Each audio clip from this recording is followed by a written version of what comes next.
You are the Navigator. The children of the 1980s were obsessed with aliens. E.T. was a massive success that left a lasting mark on pop culture.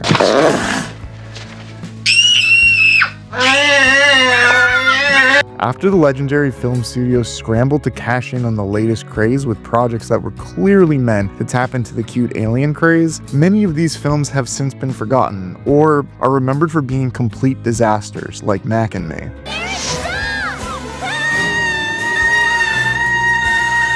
But there was one film that took that concept and created something unique. That movie was Flight of the Navigator. That's an order from your navigator! Oh, now you're a navigator. The story revolved around David Freeman, a 12-year-old boy living in Florida in 1978. Our plucky preteen one day falls into a ravine and is knocked unconscious. He wakes up to discover that 8 years have passed, and even though David has not changed at all, everyone else has been dealing with the trauma of his disappearance. David and his family are approached by a NASA scientist who persuades them to come to NASA to study him. Well, I'm sorry you don't want to know the truth. When he arrives, it's revealed that they have found an alien spaceship that has a connection to David. He soon discovers that he has a telepathic connection to the ship, and he sneaks on board. What language is that? On the alien vehicle, there is a robot commander who he nicknames Max, and a cute little alien from a species named Puckmarin. Don't get too close, David. They're hungry.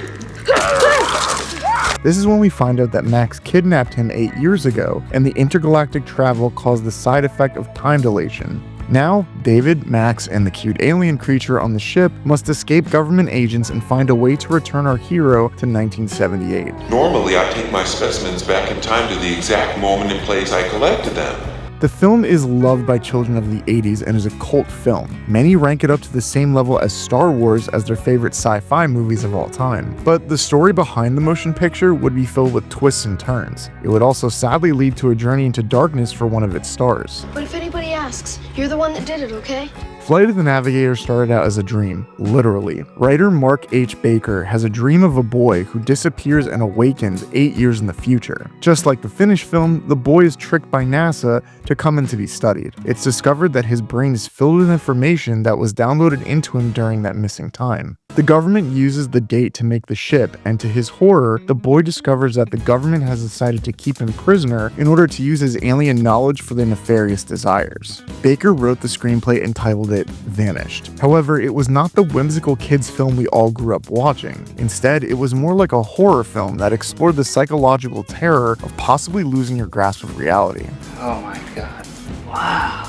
Eventually, the script came across producers Dimitri Villard and Robert Wald, who decided to have it rewritten by film director Phil Janot, who did so under a pen name. He transformed it into a more whimsical, family-friendly version of it. They pitched it to Disney, who, after some back and forth, agreed to distribute the film while the now defunct production company PSO would produce it. Once this happened, production began on Flight of the Navigator. Many directors were attached to helm the film. One of the most notable was Brian De Palma, but Randall Kleiser got the job. At the time, Kleiser was well known for directing two films that were huge hits, the 1977 musical hit Grease and romantic drama The Blue Lagoon, which made the studios millions. Randall was the perfect choice to direct the film since he was able to bring out earnest and nuanced performances from the actors. In my opinion, this is what makes the film stand out. Where's my mom and dad?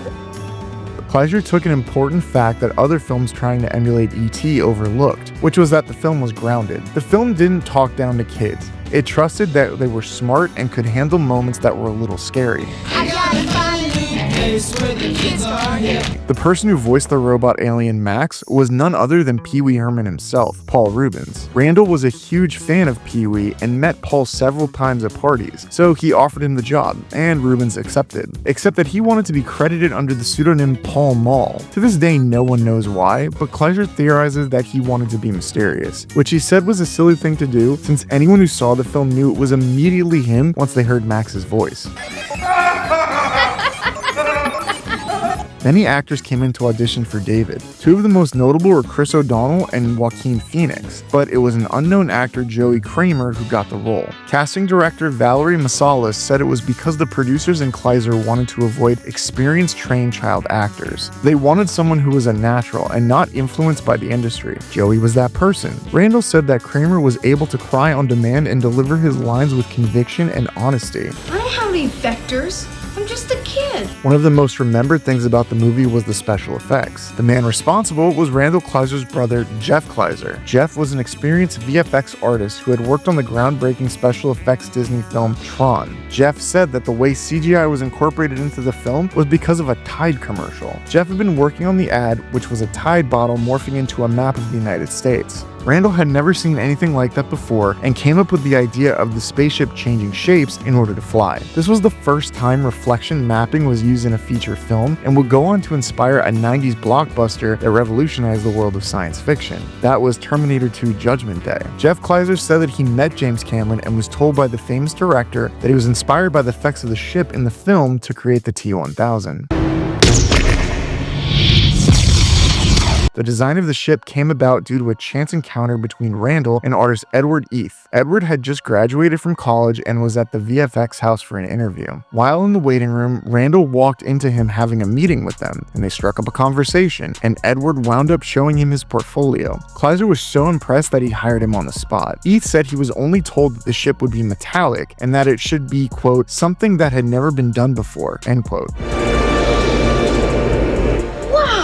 Edward went through a few designs when he decided that, since the ship was metal and would morph, it only made sense to make it look like a blob of mercury. In order to save on costs, Randall hired magician Doug Henning to use his experience performing stage magic. So many of the floating effects were basic magician illusions, manipulating the camera perspectives and hiding cranes from the audience's line of sight. Puppetry was also used to animate the aliens on the ship and Max. Puppeteers Tom Urbano and Tim Blaney both have gone on to have great careers in Hollywood, working on blockbusters like Men in Black. Blaney even provided the voices for many of the alien characters, and in the years that followed has continued to do voice work in film, television, and even video games. I think Flight of the Navigator is the perfect union between computer and practical effects. Both complement each other, and it proves that just using computer effects will never be as good as the real thing. Alan Silvestri provided the music for the film. This was early in his career, and the movie premiered only a few weeks after one of Silvestri's most famous projects, Back to the Future. Silvestri has gone on to become a legend for his contributions to the movie industry. His career has spanned decades, and his work is still being heard by audiences today. The rest of the cast featured character actors like Cliff DeYoung and Raymond Fortune. Actress Veronica Cartwright played David's mother. Cartwright had a long career in Hollywood, and one of her most famous roles was as Lambert in Aliens. Howard Hessman played the film's antagonist, Dr. Louis Faraday. Hessman had mostly done comedies like Spinal Tap and his iconic role as disc jockey Dr. Johnny Fever in the 1970s sitcom WKRP in Cincinnati. Johnny Cool, Johnny Duke, Johnny Style, and Johnny Sunshine. The role was a chance for Hessman to showcase his dramatic acting. The film also had the future star of Sex and the City, Sarah Jessica Parker. The movie was one of her earliest roles, but everyone who worked with her on set knew she would be a star. Like all films ahead of their time, the studio fumbled on the marketing of the movie. This caused it to be lost in the shuffle of an incredible year for the studios. Rice a-rolling the San Francisco dream. Ah, don't get too close to those cables. Ah! Some of the movies released in 1985 were Back to the Future, The Breakfast Club, Rambo First Blood 2, Pee-wee's Big Adventure, and The Goonies. The Flight of the Navigator never stood a chance. Now, the film was not a bomb. It was a moderate hit, but everyone involved thought it would fall into obscurity. However, Disney began to air the movie on the Disney Channel to fill programming. It would air constantly, and that's when it really took off. No pun intended. At least take me back to my family.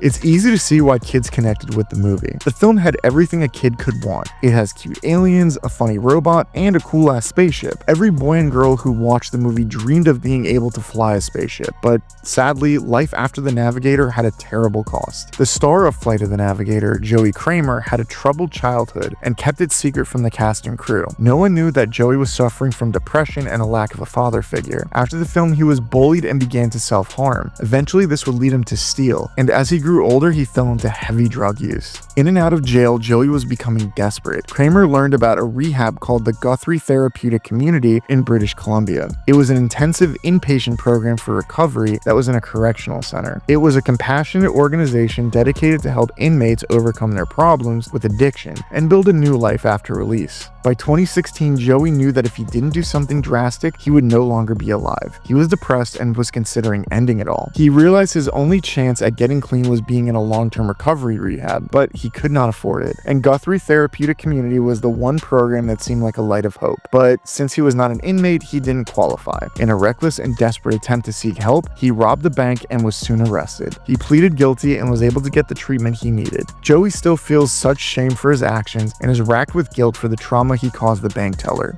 Oh, a threat. Oh, I'm really scared. Today, he has dedicated his life to helping those who are on the same road that he traveled. He still goes back to the Guthrie program to counsel and speak about his recovery. As of the making of this video, Cramer still acts and plays music. He has been clean for about 10 years now, so there is a light at the end of the tunnel. Even though Cramer still finds it hard at times to get through the day, he feels the love of the fans of the film. They are his navigators, and he will always appreciate how they did not give up on him. So in the end, the fans did guide the Lost Boy home. They just took the long way around. The movie still holds up, and if you're interested in seeing it, it's on Disney+. Tubi also has an excellent documentary about the making of the movie and Joey Cramer's journey called Life After the Navigator. So if you're ready to take a flight down memory lane, Flight of the Navigator is just one click away. Hi! You wouldn't happen to know the way to Fort Lauderdale, would you?